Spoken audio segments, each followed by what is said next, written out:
What's up everybody, Trinity here, and welcome back to the Second Street Marvel. In today's comic book review, I'm going to be going over a few of the different titles that I pulled from some of the small press publishers that I picked up this past week. Now, those issues are going to be Boom Studios' Once and Future issue number 4, as well as on Boom Studios is Something is Killing the Children issue number 3. Then I will be going over Image Comics' Ice Cream Man issue number 16. And the fourth book I will be covering is going to be The No Ones issue number 6. Now, if you'd like me to do some more in-depth reviews on any of these issues, please let me know down in the comments below. So getting started right off the bat, we've got Once and Future issue number 4. Now, this book is being written by Kieran Gillen. Dan Mora is the artist, and Tamara Bonavillin is the colorist. And Ed Dukeshire is the letterer. And the cover here is by Dan Mora. And go ahead and take a look at that cover. Absolutely beautiful cover. Guys, I've really liked this series so far. This is issue number 4. Now, apparently from the solicits that I've seen in January, this is going to now be an ongoing series. And I'm not sure how to feel about that. I'm not sure that how much I really care either. But I can guess that this first story arc is probably going to be wrapped up in issue number 5. It may continue into issue number 6. I could be wrong. But what we get here is basically we open up with Duncan and his grandma in Otherworld. As you know, they had in issue number 3, they had gone to Otherworld by means of the bath. Which you can see right here where they kind of got their little gatekeeper there at the very beginning of the book here, keeping guard over that. So they get to Otherworld, and we see that they're there. The bad guys here, I guess, the bad guys, I guess you could say, is King Arthur is there crowning his new Galahad so he can go and seek out the Grail, this Holy Grail. And so they're sitting there doing that, and you know, Duncan's grandmother is wanting to get a kill shot and kill Galahad so it can kind of bring all this mess to an end. And Duncan there obviously has, you know, there's always something that happens. You know, this kid always does something wrong, and so they ends up kind of revealing where they are. You know, they end up not killing Galahad. You know, there's a fight to get out of there, and it just becomes kind of a bloody, gory scene as some of these knights, these undead knights, are able to get from Otherworld back into the real world, and you know, they narrowly escape from these people, and we see once again that they go back on the run to find the next to stop the next events that are going to happen, as they were unsuccessful in the knighting of Sir Galahad. I guess you could say they were unsuccessful in stopping that from happening. So they have to go out and seek the next person in line where they're going to go find next, and that is the Fisher King. And that's where we get a little bit more backstory here about the woke grandma here, I guess you could say, because grandma here is definitely woke. They can make some jokes in here about James Bond and their new, you know, Duncan's girlfriend, basically here being the new M from James Bond. And it's, I don't know, it's just kind of funny that they make that joke here. And you know, she's like, oh yeah, M's a woman now, and grandma's like oh, it's about time, that's progress. I don't know, just some of these silly woke things that they put in here. You know, like, I don't know, to me in this book, they just kind of make me laugh. But what we see is they get there to the house of the Fisher King, and they are there to confront him, to basically, you know, so they can put a stop to all of this, you know, the undead, you know, King Arthur and, you know, Galahad coming after them, because they need the Fisher King to be able to access this Grail. And so we get there and we find out that who the Fisher King is, and it turns out that the Fisher King is actually, you know, the ex-husband of woke grandma here. And there's a whole set of other circumstances that are being set up here. Things that, you know, the Fisher King here basically tells them that they need to be able to get this Grail. And he kind of reveals that Grandma kind of has some motives of her own, and has kind of raised Duncan in a way that he can be like the innocent person here to God, what do they call it? The innocent Grail Knight. so he can be there to defend the Grail against, Galahad coming after it, and, and just all that kind of stuff. And altogether, and then we see that he kind of puts a stop to even her plans here as well. The Fisher King does, and that's where this issue number 4 leaves off. Altogether, guys, I gotta say I've really liked this series so far. This issue number 4, it's it's missing a little bit of something. I don't know. I'm not sure if it's that it goes too quick or if that it drags on. I'm not really quite for sure here. Altogether, I gotta say this one I didn't like as much as especially like issue number 2 or issue number 3. I've liked this series so far. I can't wait to read more out of this series. But let me know what you guys think about that down in the comments below. The next one I want to talk about here is Something is Killing the Children, issue number 3, and go ahead and take a look at that cover there. This is the B cover, I believe, and this book, let's see here. This book is being written, let's see here. I'm sorry, I should have been prepared for this. This book is being written by, oh man, look, the title page is all jacked up. James Tynion the Fourth. It's illustrated by Werther Della. It's colored by Michael Muerto and lettered by And World Design. Cover by Werther Della. And I'm sure I butchered those, so I'm going to go ahead and show you guys those names right there so you can take a look at those. So basically, this is issue number 3. I have done reviews of issue number 1 and 2 here on the channel. I did them both together. You should go check out that video if you'd like to know a little bit more. But basically, what's going on here in this story is something is killing the children. I know, it's clever, right? Well, in this small town, there's this kid who is staying the night at his friend's house, and kids have been getting killed here in this small town anyway. But this kid, I believe, I want to say that his name is James. I could be completely wrong. Was staying at his friend's house, and while he was there, they ended up, they were playing a game of Truth or Dare. They ended up wandering into the woods, and when they were there, basically all the kids got killed by this monster, and this kid was the only one to make it out alive. So naturally, everybody thinks that he's the one who has had something to do with these kids getting killed, or knows exactly what happened. And this story actually opens up with just this kind of, we see a horrific scene here at the beginning, but then it flashes to this father who is there inside of one of the local taverns, just kind of he's missing his kid. His son is dead. And so he's there, crying and sobbing, he's drunk, just kind of drinking the pain away of his lost loved ones, I guess you could say. And then we open up, we see that, God, what's her name? Erica Slaughter is here. She had been picked up by the cops, and, she's being taken in for questioning. They think that she's the one that's killing these kids, that she has something to do with it. And she's trying to explain to them that, hey, man, like, I don't have nothing to do with this. Here, she tells him, here in a little while, you're going to get a phone call and you're going to let me go. And this could have been done a whole lot sooner if you'd have just let me go. Somehow, she ends up talking to him, talking sense to him, and the police just decide, okay, hey, let's let her go. Let's just, let her go out of the jail. We suspect her of murdering some kids and everything. And she says she can put an end to all this madness. So we're going to go ahead and take her word for it. So, they end up letting her go. And that's when she runs back into James, who's outside waiting for her to be released from the jail, so she could hopefully put an end to these monsters that are there killing all of these kids.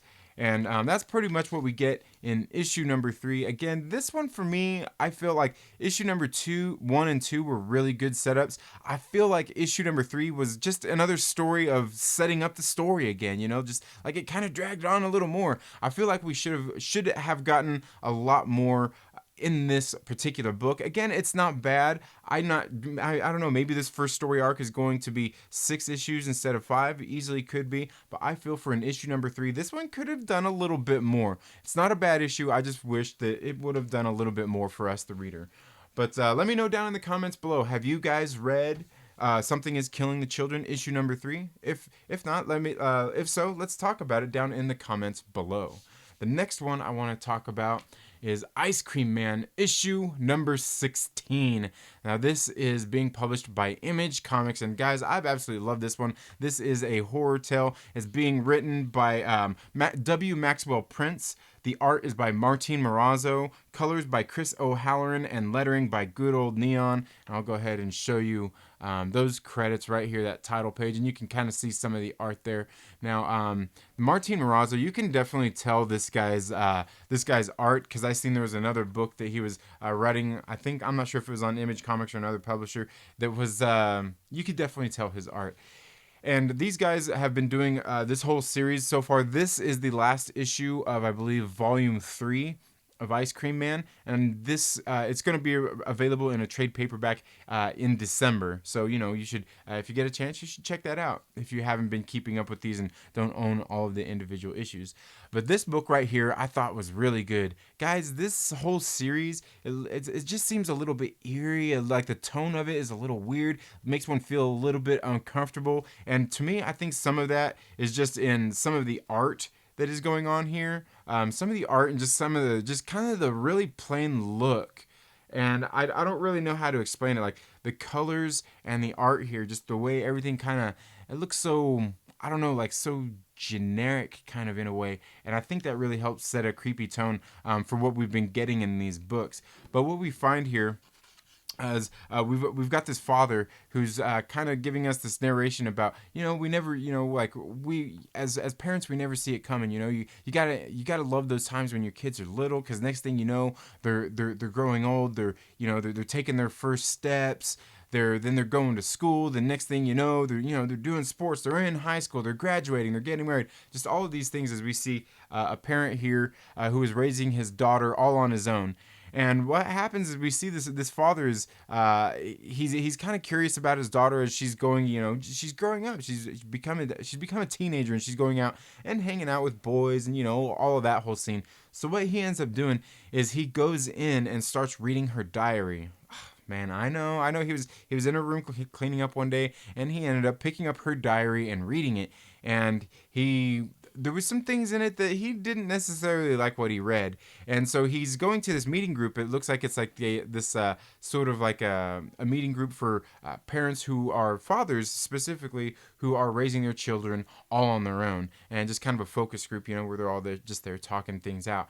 And he's sitting there. He ends up revealing to the group that, hey, man, I've been reading my daughter's diary. I feel bad about it. And they're like, hey, man, like, I get it, the curiosity, but, you shouldn't be doing that, And they kind of trying to talk him down from doing it. So what happens is he becomes even more curious after reading the one entry that she had in there. And after that day, after the meeting, he confronted his daughter. Was like, hey, is it time we had to talk about, like the birds and the bees and stuff like that? And she's like, oh no, come on, Dad. So, he ends up reading some more entries in her journal, and he's like, he ends up, being like the cool dad. She goes out, even after he read some of her diary, the plans that she had done. And it really sounds like she's going out there and being somewhat of a promiscuous girl.